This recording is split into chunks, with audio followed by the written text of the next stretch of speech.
اعوذ باللہ من الشیطان الرجیم بسم اللہ الرحمن الرحیم۔ جی میں آپ کی لیکچرر ہنا سیرش آج سورۃ آل عمران آیت کریمہ نمبر 21 کے ساتھ پیش خدمت ان الذین یکفرون بآیات اللہ ویقتلون النبیین بغیر حق وَيَقْتُلُونَ الَّذِينَ يَأْمُرُونَ بِالْقِسْطِ مِنَ النَّاسِ وَبَشِّرْهُم بِعَذَابٍ عَلِيمٍ۔ ترجمہ: جو لوگ خدا کی آیتوں کو نہیں مانتے اور انبیاء کو ناحق قتل کرتے رہے ہیں اور جو انصاف کرنے کا حکم دیتے ہیں انہیں بھی مار ڈالتے ہیں تو ان کو دکھ دینے والے عذاب کی خوشخبری سنا دو۔ اب اس کی تفسیر ابن کثیر کی طرف آتے ہیں، یعنی بنو اسرائیل وہ ظالم لوگ ہیں جن کو آپ آج تلک دیکھتے آ رہے ہیں کہ یہ قاتل ہیں، نہ صرف قاتل ہیں انسانوں کے بلکہ انہوں نے نبیوں کو بھی قتل کیا ہے۔ یہاں ان اہل کتاب کی مذمت بیان ہو رہی ہے، جو گناہ اور حرام کام، تو اسی مذمت کے بارے میں یہاں پر بات ہو رہی ہے کہ اللہ کی پہلی اور بعد کی باتوں کو جو اس نے اپنے رسولوں کے ذریعے پہنچائیں جھٹلاتے رہتے ہیں۔ اتنا ہی نہیں بلکہ پیغمبروں کو مار ڈالتے، بلکہ اس قدر سرکش تھے کہ جو لوگ انہیں عدل و انصاف کی بات کہیں انہیں بے دریغ تیغ کر دیا کرتے تھے۔ حدیث میں ہے حق کو ماننا اور حق والوں کو ذلیل جاننا یہی کبر و غرور ہے، ٹھیک ہے، کیونکہ حق جاننے کا حق کے ساتھ چلنے کا حق قرآن پاک فرقان حمید کا خلاصہ ہے۔ اور مسند ابو حاتم میں ہے کہ حضرت ابو عبیدہ بن جراح رضی اللہ تعالیٰ عنہ نے رسول اکرم صلی اللہ علیہ وآلہ وسلم سے پوچھا کہ سب سے زیادہ سخت عذاب کسے ہوگا؟ آپ نے فرمایا جو کسی نبی کو مار ڈالے یا کسی ایسے شخص کو جو بھلائی کے بتانے والا اور برائی سے بچانے والا ہو اور تکبر و غرور میں آ کر کوئی اس کا قتل کر ڈالے۔ تو نبی مکرم صلی اللہ علیہ وسلم کی حدیث مبارکہ سے ہمیں یہ ثبوت ملتا ہے کہ سب سے بڑا فاخر اور متکبر وہ ہے جو اول نمبر پر نبیوں کو قتل کرے، اور آج کے دور سے اس آیت کریمہ کو ملایا جائے تو ہر وہ شخص جو اللہ اور نبی پاک صلی اللہ علیہ وسلم کی طرف اور حق گوئی کی طرف دعوت دینے والا ہے اور اس کو بھی مار دیا جائے، قتل کر دیا جائے، تو اللہ رب العزت ایسے گناہ گاروں کو بہت بدترین سزا دینے والا ہے۔ پھر حضرت محمد مصطفیٰ صلی اللہ علیہ وآلہ وسلم کی طرف سے ایک اور ہمیں ملتی ہے کہ روایت کے اے ابو عبیدہ بنو اسرائیل نے 43 نبیوں کو دن کے اول حصے میں ایک ساتھ یعنی ایک گھڑی میں ہی قتل کیا۔ اب یہ نبی مکرم صلی اللہ علیہ وسلم فرما رہے ہیں۔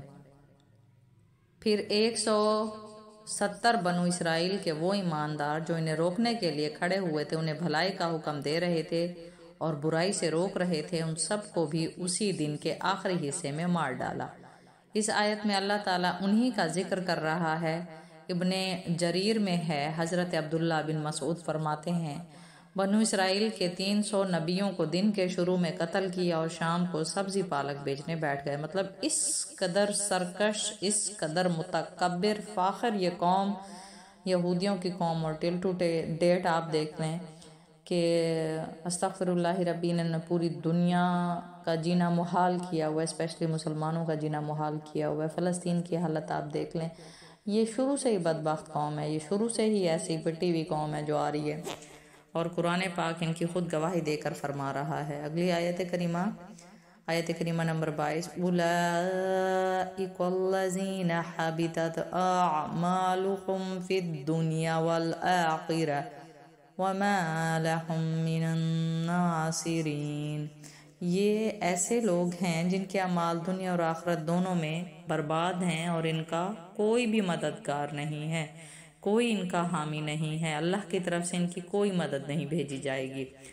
ألم تر إلا الذين أوتوا نصيبا من الكتاب يدعون إلى كتاب الله ليحكم بينهم ثم يتولى فريق منهم وهم معرضون۔ ترجمہ: بھلا تم نے ان لوگوں کو نہیں دیکھا جن کو کتاب یعنی تورات یا زبور کی طرف اللہ کا پیغام ان کو مل جاتا ہے، مگر اس کے باوجود بھی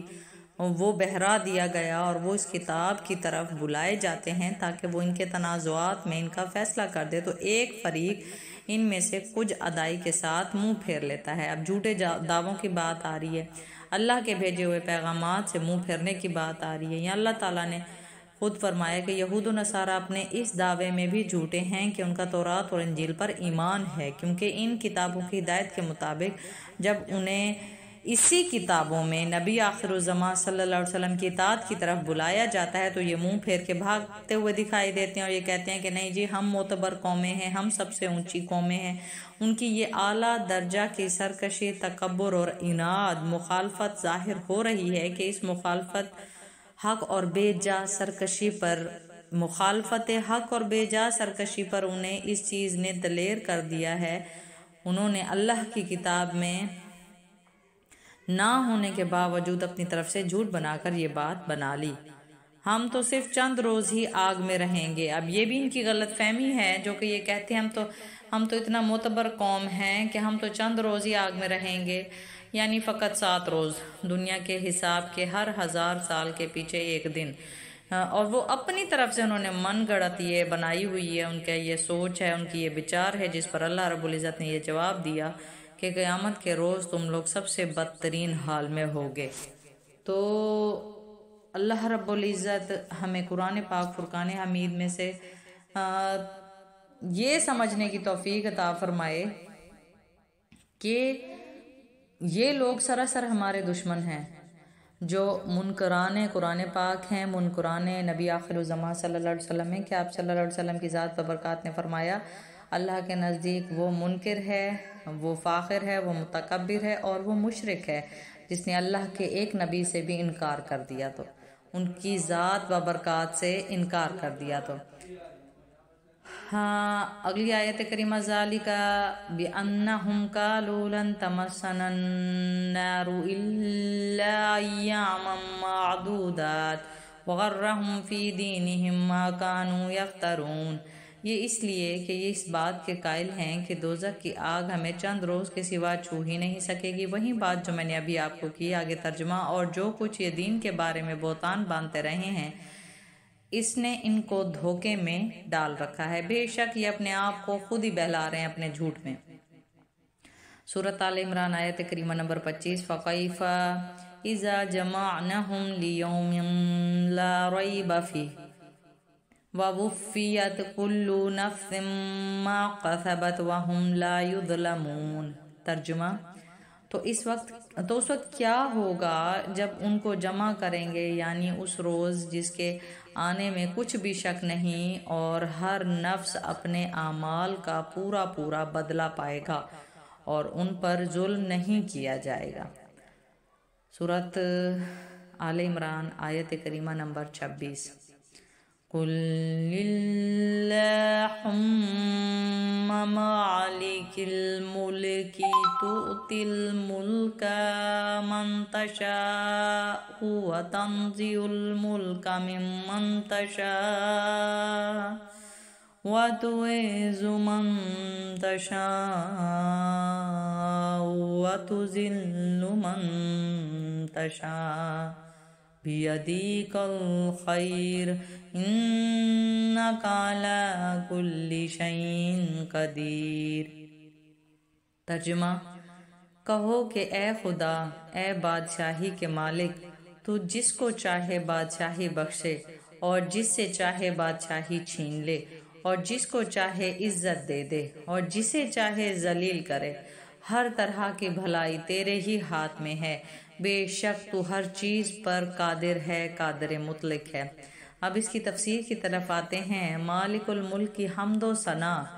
اللہ تبارک و تعالیٰ فرماتا ہے کہ اے محمد صلی اللہ علیہ وسلم اپنے رب کی تعظیم کرنے اور اس کا شکریہ بجا لانے اور اسے اپنے تمام کام سونپنے اور اس کی ذات پاک پر پورے بھروسے کا اظہار کرنے کے لیے ان الفاظ میں اس کی اعلیٰ صفات بیان کیجیے، یعنی اس طرح سے تعریف کیجیے کہ اللہ رب العزت اپنے بندے یعنی اشرف المخلوقات کی زبانی اپنی تعریف سننا پسند کرتا ہے، محبوب رکھتا ہے اور فرماتا ہے، حتیٰ کہ تفسیر سورۃ الفاتحہ جب اللہ کا بندہ کہتا ہے الحمدللہ رب العالمین تو اللہ اس کو جواب میں فرماتا ہے، میرے بندے کائنات کا ذرہ ذرہ میری حمد و ثنا میں مصروف تھا، مگر جب میں نے تیری زبانی یہ تعریف سنی تو دیکھ میں اب تیرے لیے رزق کے دروازے کہاں کہاں سے کھولتا ہوں، میں رحمان ہوں، میں رحیم ہوں، میں مالک یوم الدین ہوں۔ تو اللہ کی ملکیت ایسی ہے کہ اللہ تو مالک الملک ہے، تیری ملکیت میں تمام ملک ہیں، جسے تو چاہے حکومت دے، جسے چاہے اپنا دیا ہو واپس لے لے، تو ہی دینے والا تو ہی لینے والا، تو جو چاہتا ہے ہو جاتا ہے اور جو نہ چاہے ہو ہی نہیں سکتا۔ اس آیت میں نبی مکرم صلی اللہ علیہ وآلہ وسلم اور آپ کی امت کو مرحمت فرمائی گئی کہ بنی اسرائیل سے ہٹا کر نبوت نبی عربی قریشی امی مکی حضرت محمد مصطفیٰ صلی اللہ علیہ وسلم کو دے دی گئی اور آپ کو متلقن نبیوں کے ختم کرنے والے اور تمام جن و انس کی طرف سے رسول بن کر آنے والا بنا کر بھیجا۔ تمام سابقہ انبیاء کی خوبیاں آپ میں جمع کر دیں، بلکہ ایسی فضیلتیں آپ کو دی گئیں جن سے اور تمام انبیاء بھی محروم رہے، خواہ وہ اللہ کے علم کی بابت ہوں یا اس رب کی شریعت کے معاملات میں ہوں یا گزشتہ اور آنے والی خبروں کے متعلق ہوں۔ آپ اور اللہ تعالیٰ نے آخرت کے کل حقائق کھول دیے۔ اللہ رب العزت نے نبی آخر زمان صلی اللہ علیہ وسلم پر حقائق تمام تر آخرت کے کھول دیے، آپ کی امت کو مشرق اور مغرب تک پھیلا دیا، آپ نے دن اور آپ کی شریعت کو تمام دینوں اور کل مذہبوں پر غالب کر دیا۔ چاہیے کہیں کہیں پہ مسٹیک بھی ہے جو میں سامنے سے پڑھ رہی ہوں نا، تفسیر ابن کثیر میں کہیں یہ کی مسٹیک آ جاتی ہے، تو یہ دین لکھا ہوا ہے، دین ہے ورڈ، یہ آپ نے دین اور آپ کی شریعت کو تمام دینوں اور کل مذہبوں پر غالب کر دیا۔ اللہ تعالیٰ کا درود و سلام آپ پر نازل ہو اب سے لے کر قیامت تک، جب تک رات دن کی گردش بھی رہے، اللہ آپ پر اپنی رحمتیں دوام کے ساتھ نازل فرماتا رہے، آمین۔ پس فرمایا کہو کہ اے اللہ تو ہی ہے، اپنے خلق میں ہیر پھیر کرتا رہتا ہے، جو چاہے کر گزرتا ہے۔ جو لوگ کہتے تھے کہ ان دو بستیوں میں سے کسی بہت بڑے شخص پر اللہ نے اپنا کلام کیوں نہ نازل کیا، تو اس کی تردید کرتے ہوئے اللہ تعالیٰ نے یہ آیت کریمہ سورۃ زخرف سے فرمائی کہ تیرے رب کی رحمت کو بانٹنے والے یہ لوگ ہیں جب ان کے رزق تک کے مالک ہم ہیں، جسے چاہیں کم دیں، جسے چاہیں زیادہ دیں، تو ہم پر حکومت کرنے والے یہ کون کہ فلاں کو نبی کیوں نہ بنایا، نبوت بھی ہماری، ملکیت بھی ہماری، ہم جانتے ہیں کہ کس کو نبی بنانا ہے کس کو نہیں بنانا۔ سورۃ الانعام میں بھی اللہ رب العزت نے یہی واضح فرما دیا۔ وہیں اللہ رب العزت جسے چاہے عزت دے دے، جسے چاہے ذلت دے دے، بے شک اس میں کوئی شک نہیں۔ پھر آیت کریمہ نمبر 27 سورۃ آل عمران، تولج اللیل فی النہار وتولج النہار فی اللیل وتخرج الحی من المیت وتخرج المیت من الحی وترزق من تشاء بغیر حساب۔ ترجمہ، تو ہی رات کو دن میں داخل کرتا اور تو ہی دن کو رات میں داخل کرتا ہے، تو ہی بے جان سے جاندار پیدا کرتا ہے اور تو ہی جاندار سے بے جان پیدا کرتا ہے، اور تو ہی جس کو چاہتا ہے بے شمار رزق بخشتا ہے۔ اب جی آتے ہیں آیت کریمہ نمبر 28 سورۃ آل عمران، لا يتخذ المؤمنون الكافرين أولياء من دون المؤمنين ومن يفعل ذلك فليس من الله في شيء إلا أن تتقوا منهم تقاتا وَيُحَذِّرُكُمُ اللَّهُ نَفْسَهُ وَإِلَى اللَّهِ الْمَصِيرُ۔ ترجمہ: مومنوں کو چاہیے کہ مومنوں کے سوا کافروں کو دوست نہ بنائے، اور جو ایسا کرے گا اس سے خدا کا کچھ عہد نہیں۔ ہاں، اگر اس طریق سے تم ان کے شر سے بچاؤ کی صورت پیدا کرو تو مذائقہ نہیں، اور خدا تم کو اپنے غضب سے ڈراتا ہے، اور خدا ہی کی طرف تم نے لوٹ کر جانا ہے۔ ترک موالات کی وضاحت ہو رہی ہے۔ یہاں اللہ تعالیٰ ترک موالات کا حکم دیتے ہوئے فرماتا ہے مسلمانوں کو کفار کے ساتھ، جو کفار ہیں، جو مشرک ہیں، ان سے دوستی اور محض محبت کرنا مناسب نہیں، بلکہ انہیں آپس میں ایمانداروں سے میل ملاپ اور محبت رکھنی چاہیے۔ مسلمانوں کو مسلمانوں کے ساتھ میل ملاپ رکھنا چاہیے زیادہ تر۔ پھر انہیں حکم سناتا ہے اللہ رب العزت کہ جو ایسا کرے گا اس سے اللہ بالکل بیزار ہو جائے گا، جیسے اللہ رب العزت نے سورۃ ممتحنہ میں فرما دیا، یعنی مسلمانوں میرے اور اپنے دشمنوں سے دوستی نہ کیا کرو، اور جگہ فرمایا مومنوں یہ یہود و نصارہ آپس میں ایک دوسرے کے دوست ہیں، تم میں سے جو بھی ان سے دوستی کرے گا وہ انہی سے ہے۔ دوسری جگہ پروردگار عالم نے مہاجر و انصار اور دوسرے مومنوں کے بھائی چارے کا ذکر کر کے فرمایا کہ کافر آپس میں ایک دوسرے کے خیر خواہ اور دوست ہیں، تم بھی آپس میں اگر ایسا نہ کرو گے تو زمین میں فتنہ پھیل جائے گا اور زبردست فساد برپا ہوگا۔ البتہ ان لوگوں کو رخصت دے دی گئی جو کسی شہر میں کسی وقت ان کی بدی اور برائی کے ڈر سے دفع الوقتی کے لیے بظاہر کچھ میل ملاپ ظاہر کریں، جیسے پردیس میں ہوتا ہے اکثر، جیسے کوئی کمانے کے لیے چلا جاتا ہے تو ان کے لیے یہ بات واضح ہے کہ اگر وہ کسی پریشانی کے عوض اپنے آپ کو وقتی طور پر مسئلے مسائل سے بچانے کی خاطر اگر کر رہے ہیں تو ان پر اللہ رب العزت نے یہ حجت روائی فرمائی ہے۔ اللہ بخشنے والی ذات کریم ذات ہے بے شک۔ تو